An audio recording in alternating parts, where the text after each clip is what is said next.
జై శ్రీరామ్. శ్రీమాత్రే నమః. శ్రీ గురుభ్యో నమః. ఈ నెల ఆగస్ట్ నెల 6వ తారీఖు నుంచి ఆగస్ట్ 28వ తారీఖు వరకు కూడా ఖగోళంలో ఒక మంచి విశేషాంశం చోటు చేసుకుంటుంది. ఈ విశేషాంశం ఏంటంటే ఈ నెల ఆగస్ట్ 6వ తారీఖు నుంచి 28వ తారీఖు వరకు కూడా బుధ భగవానుడు సింహరాశిలో వక్రిస్తూ ఉన్నారు.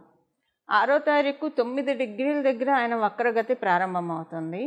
28వ తారీఖు కర్కాటక రాశిలో 27 డిగ్రీల దగ్గర ఆయన వక్రచాగం జరుగుతుంది. అంటే ప్రతి రాశికి 30 డిగ్రీలు ఉంటాయి.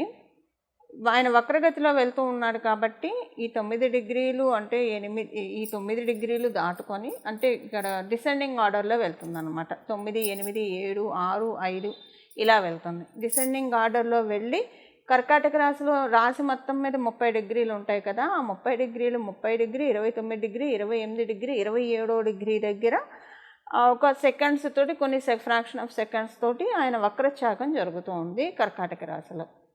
సాధారణంగా ప్రతి గ్రహం మధ్య మధ్యలో వక్రిస్తూ ఉంటాయి.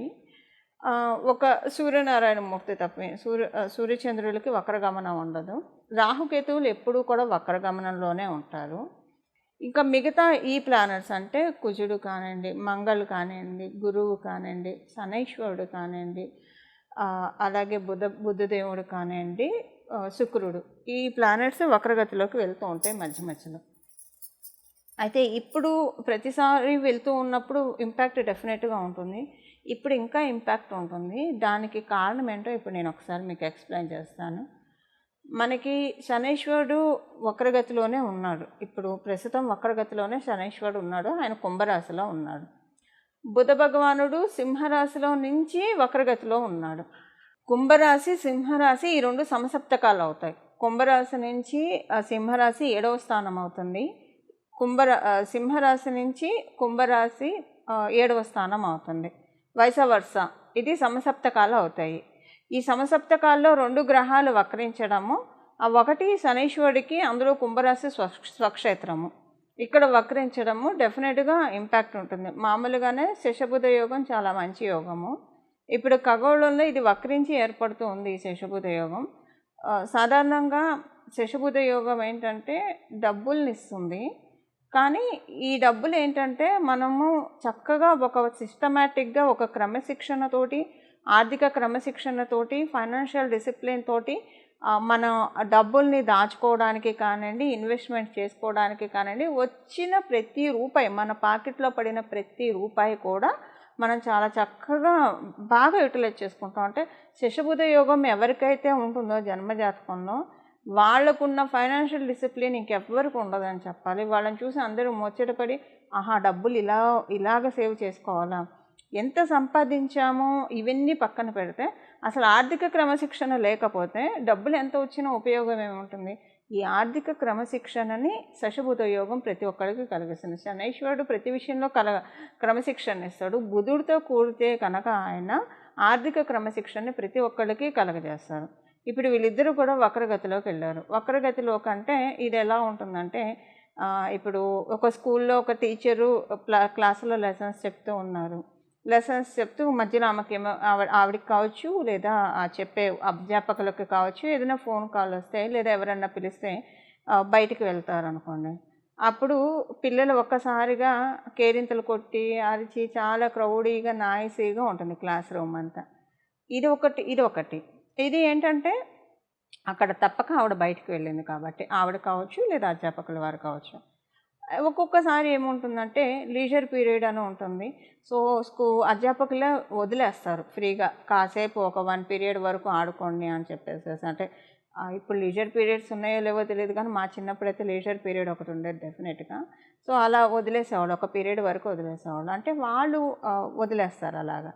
ఇప్పుడు ఇదంతా ఎందుకు చెప్తున్నానంటే, శనైశ్వరుడు మరియు బుధ భగవానుడు ఆర్థిక క్రమశిక్షణ ఇస్తారు. ఇప్పుడు ఏం చేస్తారంటే ఆర్థిక క్రమశిక్షణ ఇచ్చి మనం ఫైనాన్షియల్గా ఎలా దాచుకుంటే డబ్బులు మనకి రెట్టింపు అవుతాయి, మన డబ్బులు గుడ్లు పెట్టడం అనేది శని బుధులు కలిసి ఉంటేనే సాధ్యమవుతుంది కుండలిలో. ఇప్పుడు అందరికీ శని బుధులు కూడా కలిసి ఉండరు, ఎవరి జాతకంలో కూడా మనం చూస్తే చాలా అంటే అందరికీ కలిసి ఉండాలని ఉండదు ఆ కాంబో.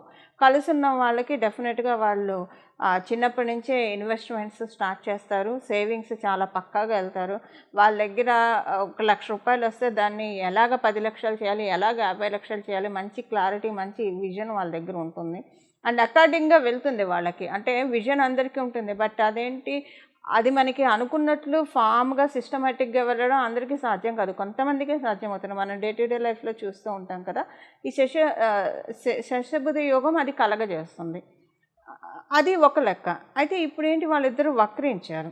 సో ఇలాగ వాళ్ళు సిస్టమేటిక్ ఇన్వెస్ట్మెంట్స్కి అవకాశం ఇస్తారు. కొన్నిసార్లు ఏంటంటే అందరికీ ఆ యోగం ఉన్న వాళ్ళైతే అలా ఉంటుంది, యోగం లేని వాళ్ళకు కూడా గోచార రీత్యా వచ్చినప్పుడు ఇలాంటివి ఇది అందరికీ అప్లికేబిలిటీ ఉంటుందండి. ఆ యోగం ఉన్న వాళ్ళకి ఇంకా బాగా ఎక్కువగా ఉంటుంది, యోగం లేని వాళ్ళకి కూడా ఇది అప్లికేబిలిటీ ఉంటుంది. అయితే ఈ అప్లికేబిలిటీ అసలు ఇప్పుడు వక్రగతిలో ఉన్నారు కదా, వాళ్ళిద్దరు సవ్యంగా ఉంటే ఇన్వెస్ట్మెంట్స్ ఇవన్నీ ఉంటాయి. ఇప్పుడు వక్రగతిలోకి వెళ్ళారు, ఇప్పుడు పరిస్థితి ఏంటి మరి, అంటే ఎలాంటి రిజల్ట్స్ ఇస్తారు, ఈ విషయాలు మనం ఒక్కసారి చూద్దాం. అసలు ఈ విషయాల్లో ఇంపాక్ట్ ఏ విషయాల్లో ఉంటుంది, గుడ్ ఇంపాక్ట్ ఉంటుందా, బ్యాడ్ ఇంపాక్ట్ ఉంటుందా, సత్ఫలితాలు ఉంటాయా లేదా ఏదైనా జాగ్రత్తలు సూచిస్తుందా, ఇవన్నీ కూడా ఇప్పుడు మనం మాట్లాడుకుందాము.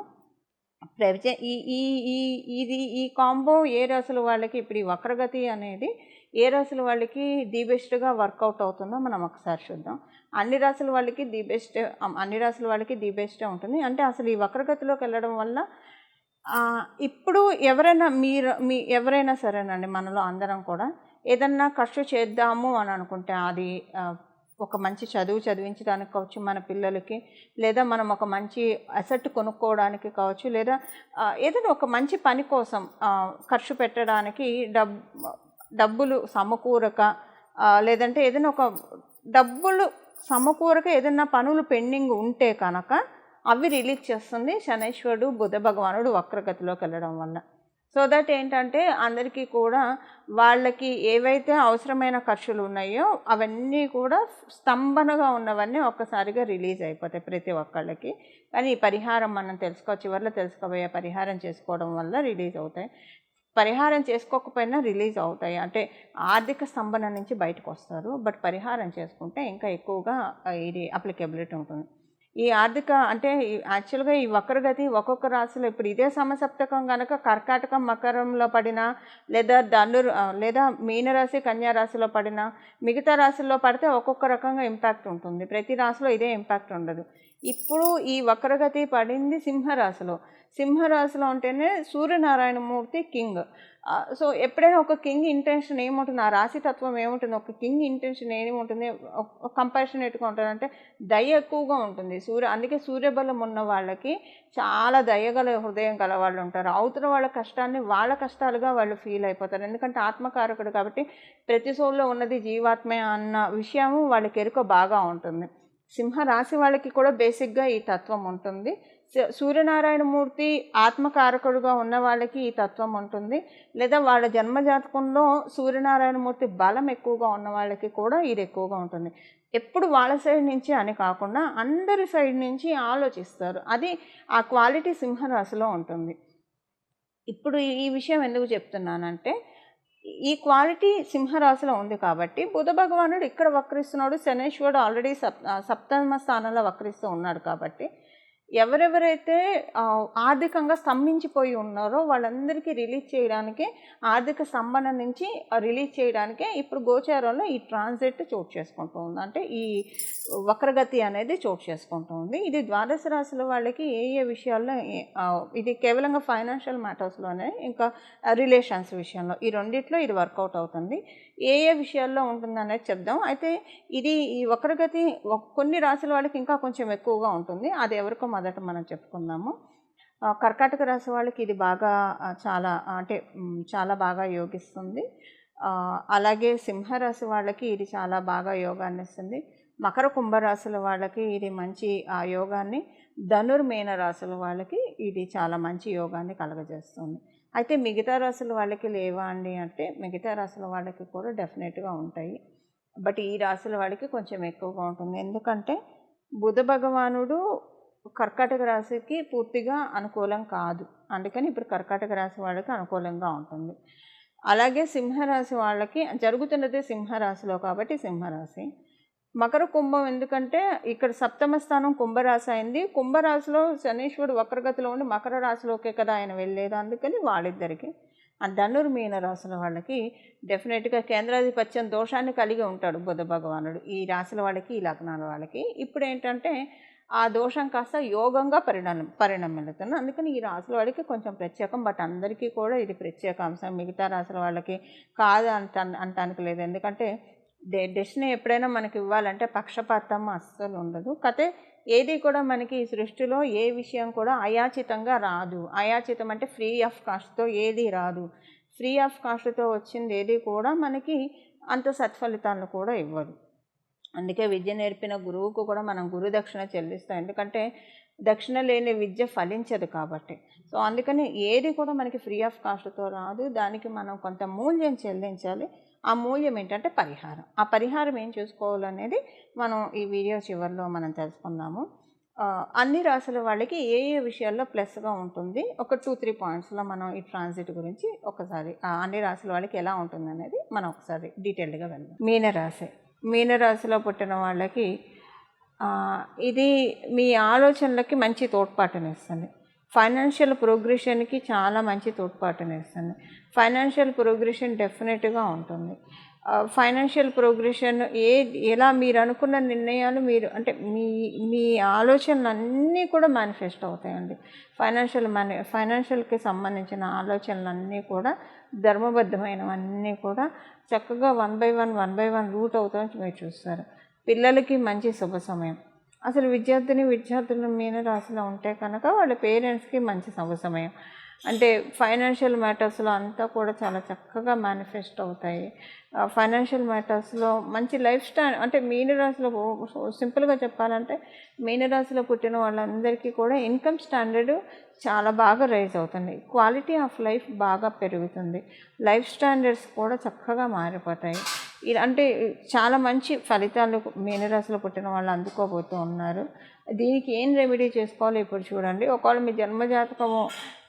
మీ జన్మజాతకం యోగాన్ని అందుకోవడానికి సంసిద్ధంగా లేకపోతే యోగాన్ని అందుకునే విధంగా ఈ పరిహారం మిమ్మల్ని అంటే అప్పుడైనా యోగం అందుతుంది, మేబీ 40% అందుతుంది. పరిహారం చేసుకోవడం వల్ల మీకు రావాల్సిన అంటే 70 to 80%. ఏది మనకి 100% ఎప్పుడు ఏది రాదు.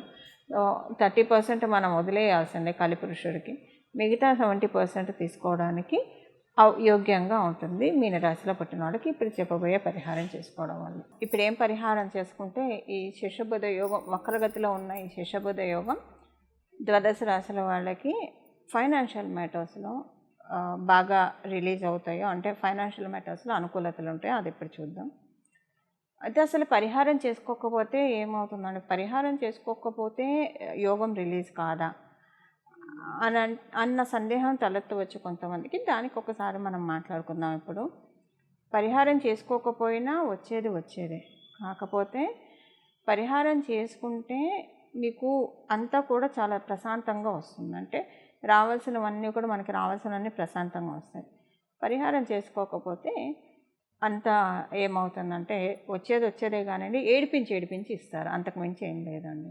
ఇప్పుడు మనం జనరల్గా లైఫ్లో చూస్తూనే ఉంటాం కదా. కుండలీలో ఒకవేళ మీ జన్మ కుండలీలో అర్గళాస్ ఉన్నాయి అనుకోండి, ఇంటర్వెన్షన్ అంటాం.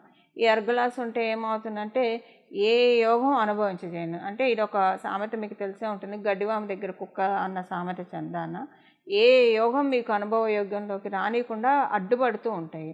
ఇది మీకు అర్థమయ్యేది చెప్పాలంటే ప్రొఫెషన్గా ఎదుగుతుంటే కాళ్ళు పట్టుకొని లాగే వాళ్ళు ఉంటారు, అడ్డుపుల్లలేసి వచ్చే వాటిని చెడగొట్టే వాళ్ళు ఉంటారు. ఇలాంటివి రకరకాలుగా ఉంటాయి కదా.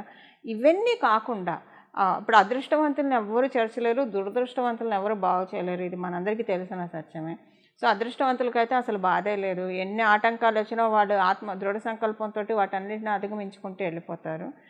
ఈ అర్గణాసి ఇవి ఇబ్బంది పెట్టకుండా ఉండడానికి మీ జన్మజాతకంలో ఉంటే దానికి పరిహారం చేసుకుంటే ప్రశాంతంగా వస్తాయి. లేకపోయినా వస్తుంది. మేబీ అవుట్ ఆఫ్ 100% మీకు 70% వచ్చేది 30% వస్తుంది. అందువల్ల పరిహారం చేసుకోవడం వల్ల మరీ ఎక్కువ ఏడిపించకుండా డెస్టినీ మీకు రిలీజ్ చేస్తుంది. మీకు రావాల్సిన అంటే దేనికోసం అయితే మీరు ఎదురు చూస్తున్నారో, ఏ ఫైనాన్షియల్ బెనిఫిట్ కోసం అయితే మీరు ఎదురు చూస్తున్నారో అది మీకు అందుతుంది. ఇప్పుడు దీనికోసం మనం పరిహారం చూద్దాము. ఏం పరిహారం చేస్తే ఇది బాగా యోగిస్తుంది. ఈ ఇది స్టార్టింగ్ డే నుంచి అంటే 6వ తారీఖు నుంచి ఆగస్టు 6వ తారీఖు నుంచి ఆగస్టు 28వ తారీఖు వరకు కూడా ప్రతిరోజు క్రమం తప్పకుండా విష్ణు సహస్రనామం వినడము. విష్ణు సహస్రనామం చదవడం వస్తే ఇంకా మంచిది. చదవడం కానీ వినడం కానీ చేస్తే చాలా మంచిది. విష్ణవే నమః విష్ణవే నమః విష్ణవే నమః అని మనసులో ధ్యానించుకుంటూ ఉంటే ఇంకా మంచిది. అయితే ఆడవాళ్ళకి పీరియడ్స్ వస్తే ఆ 4 రోజులు వదిలేసేయండి, మిగతా రోజుల్లో వినండి. ఎవరైనా అశౌచంలో ఉంటే కనుక వినడానికి ఏం తప్పులేదు, పెట్టుకొని వినొచ్చు. చదవకూడదు అప్పుడు మీరు, బట్ మీరు పెట్టుకొని మనసులో జపం చేసుకుంటూ వినొచ్చు.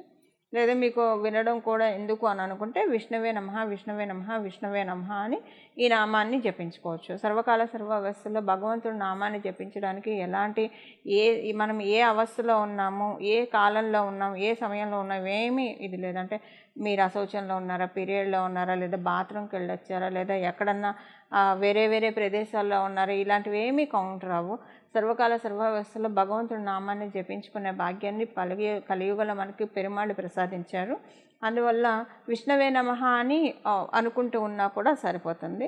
విష్ణుమూర్తి పాదాలని గట్టిగా పట్టుకుంటే ఈ బుద్ధ భగవానుడు వక్రగతి డెఫినెట్గా ఆర్థిక అనుకూలతల్ని చక్కగా తెచ్చిపెడుతుంది. ద్వాదశ రాశుల వాళ్ళకి, ద్వాదశ లగ్నాల వాళ్ళకి. మంగళం. నమో భగవతే వాసుదేవాయ.